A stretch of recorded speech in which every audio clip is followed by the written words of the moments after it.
All right, abracadabra. Good evening again. Koans. The gateless barrier, this is what we're going to be talking about tonight. The gateless The gateless barrier. barrier. In Chinese, it's Mumonkan, and a native Chinese speaker described it, so you look at the kanji, a native Chinese speaker described it as, it's a gate without a threshold. The gate used to, in Chinese culture and tradition, the house gate would be this big door with a gate in it, and there'd be a big threshold. So it's a gate without a threshold. But the meaning is really that it's the gateless gate. We create our own barrier. We are the barrier. That's really what it's about. So this is one of the classic koan collections. There are, generally speaking, there seem to be 3 koan collections. What we do on Thursday night, just stepping back from that, this is a book we visit once a month, roughly. There are 4 topics, 4 general areas that I talk about, and I cycle through them on roughly a 4-weekly basis. So we do one of these every month. We're on number 14. There are 48 of them. We're going to be going for a while on this. So koans, these are pithy exchanges. Classically, they're pithy exchanges between Chinese monastics in the Tang Dynasty, which was 300 to 900 CE, something like that. Those aren't exact, but it's something like that. So medieval China. And they're things like, does a dog have Buddha nature? Mu. Mu means no, it's a negation, it's a cutting off. So what does that really mean? That's the sound of 2 hands clapping. What's the sound of 1 hand clapping? These are things that don't have logical answers. You hold this, generally it reduces to a single word or short phrase. So it would be, mu would be what you take, or clapping, or 1 hand. And it would be answered in an intuitive action rather than in a word. So what is that? Structurally, this could be a koan. What is that? And you might say, it's a bell, or it's a hat, or it's a wristwatch. Actually, the way I would answer that is,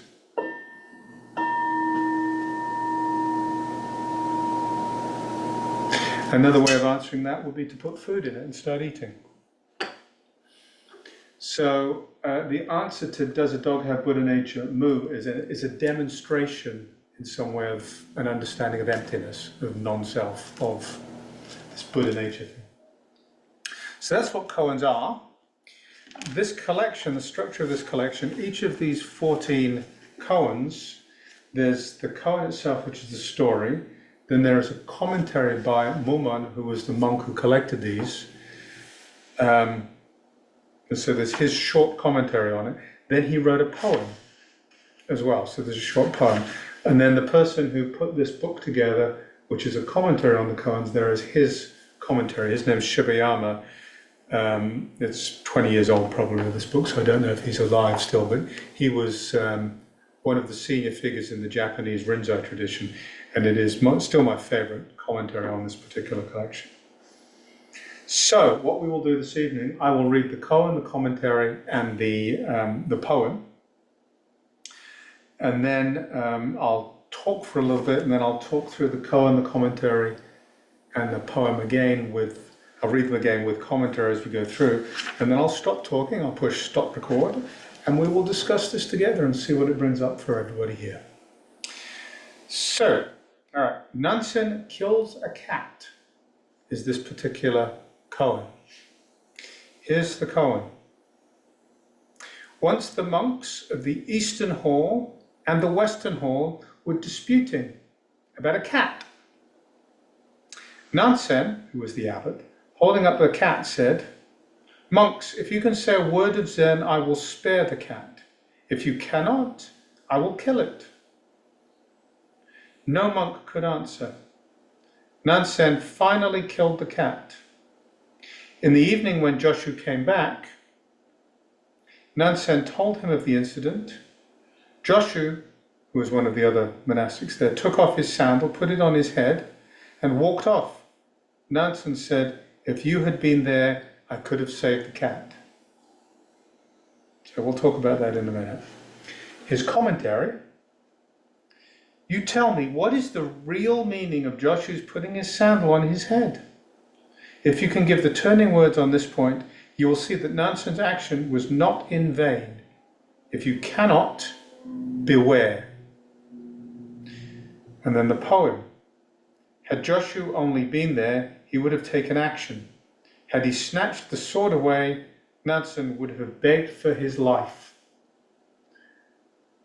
First off, my apologies for what's going on here. We've got some technology that's not working particularly well, so the TV's flashing back and forth, and it thinks the TV's a sound source, apparently. The camera's flashing back and forth. All right, so I'll start by saying, of all the koans, this one troubles me, and it always troubles me, because there's this, it's a story, right? Who knows what really happened and whether this was just made up. But the idea, even of using, just as a teaching idea, picking up a cat and killing it is one that, as a matter of compassion, troubles me. It's very difficult. I find it difficult. The classic Zen teaching about it is that you have to see through that to see the truth. And yes, that's true. It still troubles me. So I'll put that out there, and I suspect we'll talk about that later. I'll just acknowledge that for right now, and then for the rest of this, we'll take this as a story, and there's no actual cat being killed, but there's a sharpness in that part of the story that does bring poignancy to the story.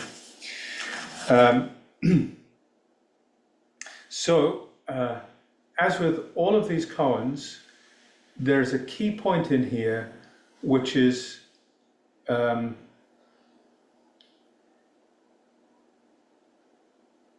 the center of the koan is something that is intentionally difficult. It's something that is clearly illogical and is impenetrable by logic. So it's finding what that is and holding that as the place of investigation is the crux of each of these koans. The other thing that's important here is you generally have a person. Here it's a bunch of people who are the monastics, but there's generally a person, and here a bunch of people, for whom finding the truth is an absolutely urgent quest. This is the meaning of their lives. So you've got here a monastery where a whole bunch of monks, they put their lives at stake here about finding truth, waking up. What is the meaning of life? Why am I here? Who am I? This is what their life is about. So you put that together with this impenetrable center of the koan, and you hold that, and eventually the wheels of logic grind to a halt and something breaks free, and that breaking free is the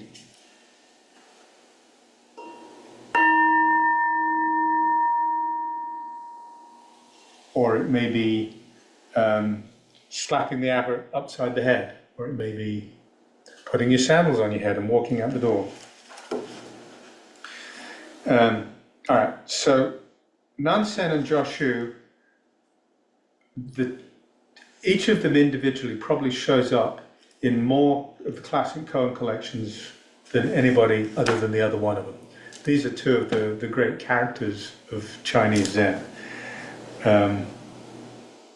Joshu,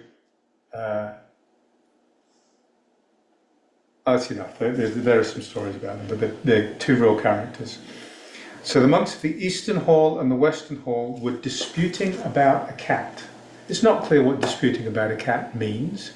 They could have been arguing whether the cat belonged to the Eastern Hall or the Western Hall. They could be arguing about whether a cat has Buddha nature.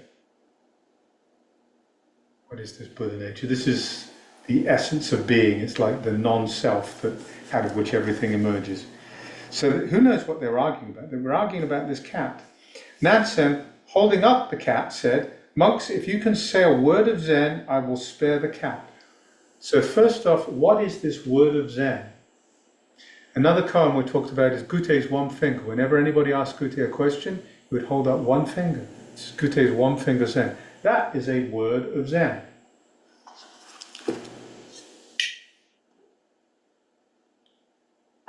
That, potentially, is a word of Zen. Words of Zen are typically not spoken. Words of Zen are expressions of intuitive understanding of the nature of reality, the nature of existence, of who we really are, what we really are, which is not what we think we are. Buddha, the word Buddha means, it comes from the root but, which is to wake up.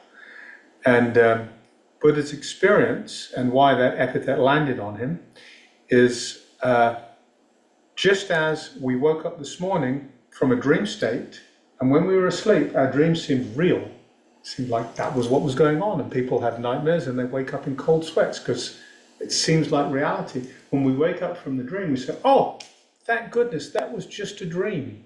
This is the reality. Buddha's experience was, this too is a dream.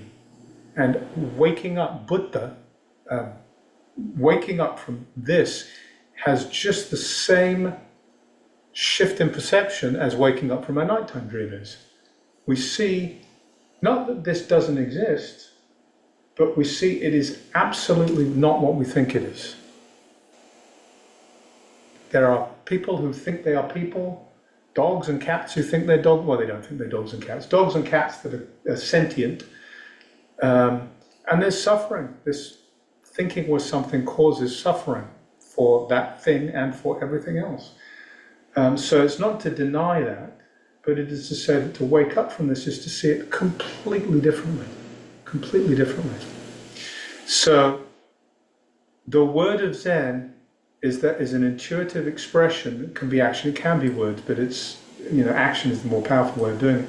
It's an intuitive expression of that reality, of this woken reality, this reality beyond this dream, this illusory world.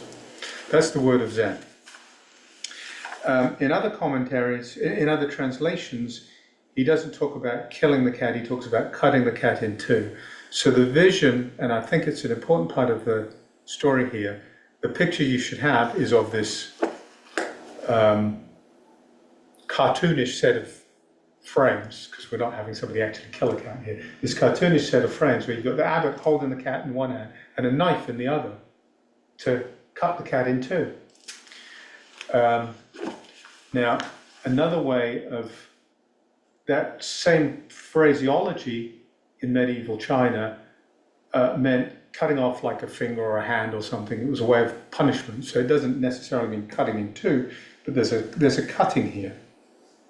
If you can say a word of Zen, I will spare the cat. If you cannot, I will kill it. Why does he want these people to say a word of Zen? What is that about? Well, you've got the two groups of monks here who are, well, I was going to read it, wasn't I? I'm just doing the comment. Let me keep, no, I'm in the right place. I'm in the right place. So you've got these two groups of monks, the Eastern Hall and the Western Hall, who are arguing about a cat. A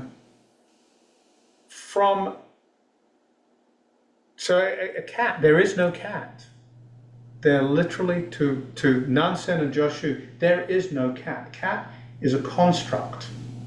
There's this fluid thing, there's the comings and goings, there's sensory responses, there's drinking milk, jumping up and purring, and then one day it'll just be dead, and then someday later it'll be decomposed. There's no thing called a cat. There is no essence of cat there. There is,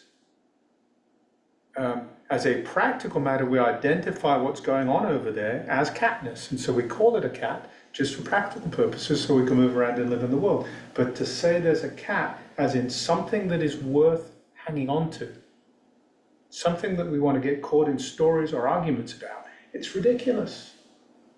It's totally ridiculous. It's completely impermanent.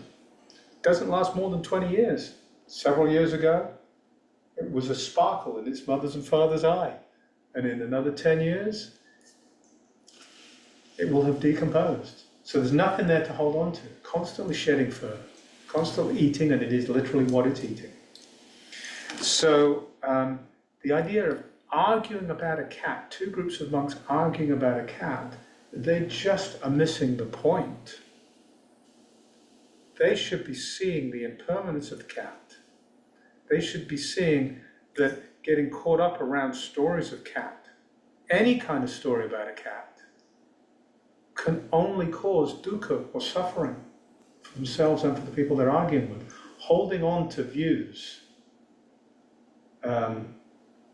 is one of the big holes that leads us into this thing called dukkha. So Nansen wants them to say a word of Zen to show that they're not stuck in this mundane world of self and other, of this and that, up, down, good, bad. They're not stuck in that mundane world. The word of Zen will show that, oh, made a mistake, let's come out of there. If you can say that, which means express it in action, I will spare the cat. If you cannot, I will cut it in two. No monk could answer. Nansen finally killed the cat, or in the other translation, cut it in two. So the answer to these koans is not in the logic, it's not in the parsing that I'm going through right now. It's in the intuitive understanding of this. But the conundrum that these monks were put in was they were caught in duality. And the abbot was holding up this cat and saying, it's an expression of, you are caught in duality. Show me that you can escape duality. And none of them, on the spur of the moment, could express that. It was inviting them or challenging them to express non-duality, to express recognizing that they and everything were and are empty of any inherent self, anything they can hold on to and say, this is really me, this is really Natalie or Clay or whoever or whatever. And they failed. So Nansen finally killed the cat, which is cut the cat in two, which is saying, I give up, you're caught in duality. The cutting the cat in two is a gesture of duality. In the evening when Joshua came back, Nansen told him of the incident. Joshua took off his sandal. I don't know where he was coming back from, but he came back from somewhere. Nansen told him of the incident, including and up to cutting the cat in two. And when he got to that bit, Joshua took off his sandal, put it on his head and walked off. So the punchline is, if you'd been there, I could have saved the cat, which is to say, Nansen saw in Joshua's response to the story, sort of Goethe's one finger Zen. He saw an expression of recognizing non-duality. And I'll be honest with you folks, I don't understand putting sandals on the head. Don't understand what that one is. I could make up stories.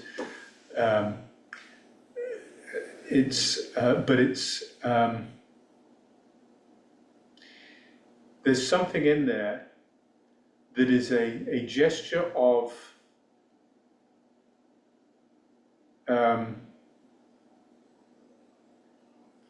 it's more to do with his response to Nansen cutting the cat in two than it is to what was going on. So it's the response to that capping behavior of Nansen, and it's a gesture that indicates that Nansen's act of cutting the cat in two was itself a dualistic act, that Nansen also failed at his own game. That's what Joshua's pointing at. It's kind of, I give up on a whole lot of you. Everything's upside down. Shoes on the head is a turning upside down. The walking off is leaving it all behind. Leaving all of duality behind. So this is Joshua gesturing that Nansen too had failed, and Nansen's comment is a recognition of the depth of Joshua's gesture. So the commentary. You tell me, what is the real meaning of Joshua's putting his sandal on his head? If you can give the turning words on this point, you will see that Nansen's action was not in vain. If you cannot, beware. So, turning words. Turning words are, out of this tradition, the enlightened master, and they were generally male figures here, so master or mistress doesn't work, so I don't know what to say. It's like the gender neutral word, but we'll stick with master just for grins. So the enlightened master would see the student who was struggling a little bit, and the student would say or do something, and then really tuning into exactly where that human being was at that point, the master would say words that would kind of knock the student completely sideways. And most of us have had people say things to us in our lives, totally unexpected phrases, unexpected words, that landed in a way that they had really deep meaning, totally unexpected meaning, came at us sideways and taught us something that we were not expecting and could not expect. And had we been expecting it, it would not have worked. So the turning word is somebody with deep and profound insight and a deep and profound way of tuning into the person in front of them, saying something that wakes them up with this jolt.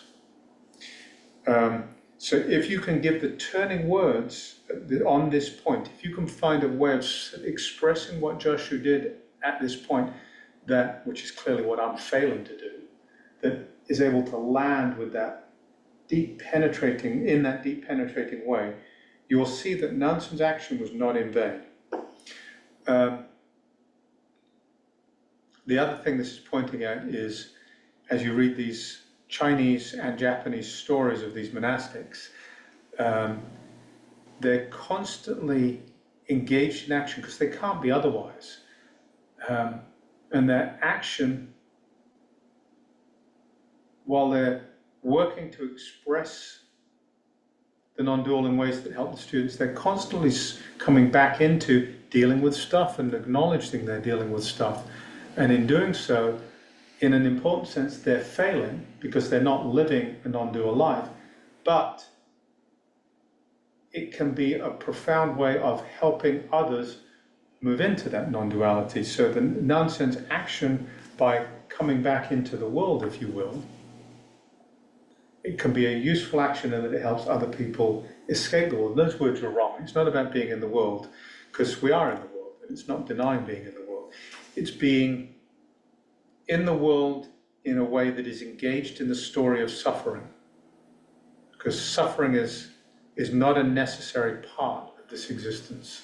Suffering is something we create by the way we engage in this existence. So by coming back and engaging in suffering, we can actually help others escape suffering. This is the Bodhisattva vow.